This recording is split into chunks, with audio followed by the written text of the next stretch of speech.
তুই ওকে বিয়ে করবি? কি বলছিস? আমার ভাইয়ের ওয়াইফ,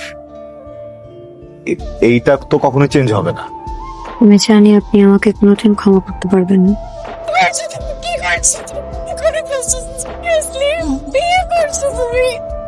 আমার এখন কি হবে? আমি বাসায় কি বলবো? বিয়ে কেন করছো? বাবা মা আপনার জন্য অপেক্ষা করতে করতে ঘুমিয়ে পড়েছে। আপনাকে অনেকবার ফোন করেছিল, কিন্তু আপনাকে ফোনে পাওয়া যাচ্ছিল না। ওকে আজকে সবকিছু বলে এসেছি। জি। ওকে এটাও বলেছি এদিকে সবকিছু সর্ট আউট করার পরে আমি এই সম্পর্কটা শেষ করে ওকে বিয়ে করবো। রুমের এসি কাজ করছে না, ড্রয়িং রুমে গিয়ে এসিটা ছেড়ে সোফায় ঘুমিয়ে পড়বি। আমি যখন সকালবেলা এসে জিজ্ঞেস করব এখানে শুয়েছিস কেন, তুই বলবি ঘুম এসে গিয়েছিল, শুয়ে পড়েছি। সরি, বুঝলাম না বাবা।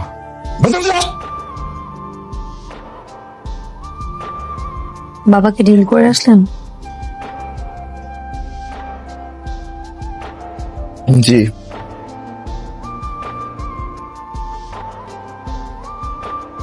বাবা, আমি ওকে পেয়েছি, ও এখানে লুকিয়ে আছে, তাড়াতাড়ি আসো। আমি একটু বেরোচ্ছি। আপু প্লিজ না, নাস্তাটা করে যান।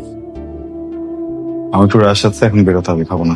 2 মিনিট লাগবে বসে নাস্তা। কথাটা কেন বুঝতে পারছেন না? তুমি আর ওই মেয়েটা একই সাথে থাকো? আমার বাবা আমার মাকে চিট করছে, এখন সেম জিনিস আমার সাথে হচ্ছে।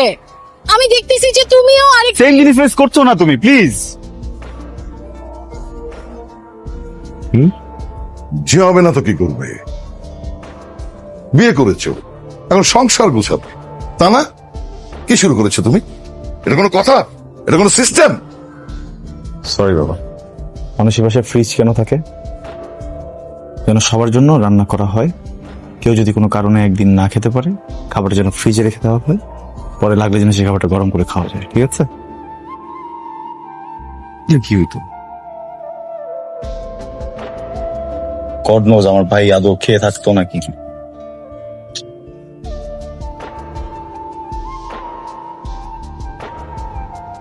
আপনার ভাই বাসায় যেটা রান্না করার থাকলেও সেই খাবারটাই খেত।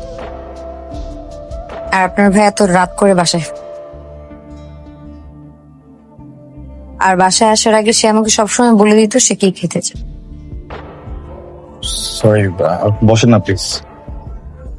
সন্দেহ করাটা তো স্বাভাবিক না?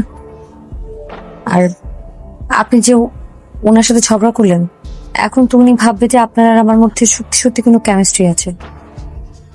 এটা কিন্তু একদম ঠিক করেননি আপনি। এটা কি নজর লাগার জন্য হয়েছিল, নাকি তোর বাপ তোর মাকে চিট করছিল বলতো? আয়ান, তুমি এখানে? আমি এখানে এটা পরে বলতেছি। এখন যদি তুমি তোমার ওয়াইফকে ডিভোর্স দিয়েও আমার কাছে চলে আসো, আমি তারপরও তোমার সাথে যাব না, কারণ আমার সেই বিশ্বাসটা তোমার উপর থেকে চলে গেছে। আপনার মতো একটা মানুষের লাইফ ঠিক করতে যে আমার বাপ আমারে ফাঁসাইছে, আমি এই জন্য আপনারে বিয়ে করছি। প্রমি সবকিছুতে পাজল আরেকটা জায়গায় চলে গেছে, পুরো ফাকড আপ লাইফ আমার, জাস্ট বিকজ অফ ইউ। ভাইকে ভালোবেসে বিয়ে করেছিলাম, কিন্তু সে তো আমাকে রেখে চলে গেল। তার মধ্যে আপনি আর আপনার ভাই দুজন দেখতে একদম একরকম। এখানে আমার কি দোষ? আমি কি কাউকে কিছু বলেছি? আমি কি আপনাকে কিছু করেছি? আপনি যেভাবে চেয়েছিলাম তো সেভাবেই থাকছি। তারপরেও আমার দোষ, সবকিছুই আমার দোষ। এটা আপনার জন্য।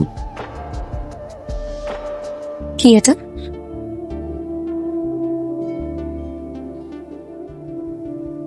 Divorce letter. আমি তো থাকবো না, তাই সাইন করে রেখে গেলাম। বউ, আমি আসলে খুব সরি। এই পুরোটা সময় হাজবেন্ড হিসেবে যেভাবে থাকা উচিত ছিল সেইভাবে থাকতে পারিনি। আসলে এত অল্প সময়ে ব্যাপারটা মেনে নেওয়া আমার জন্য খুব কঠিন ছিল। দেশে আসতে না আসতেই বিয়ে, তারপর প্রমের বিষয়টা, সবকিছু মিলিয়ে আমি একটু পেঁচিয়ে ফেলেছিলাম।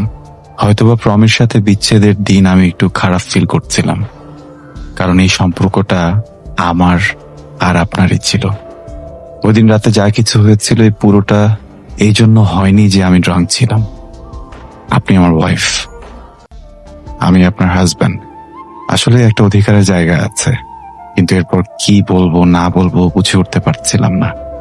ভেবেছিলাম হয়তো আপনি কিছু বলবেন, আপনিও কিছু বলেননি, আর আমিও কিছু ফেস করতে পারছিলাম না।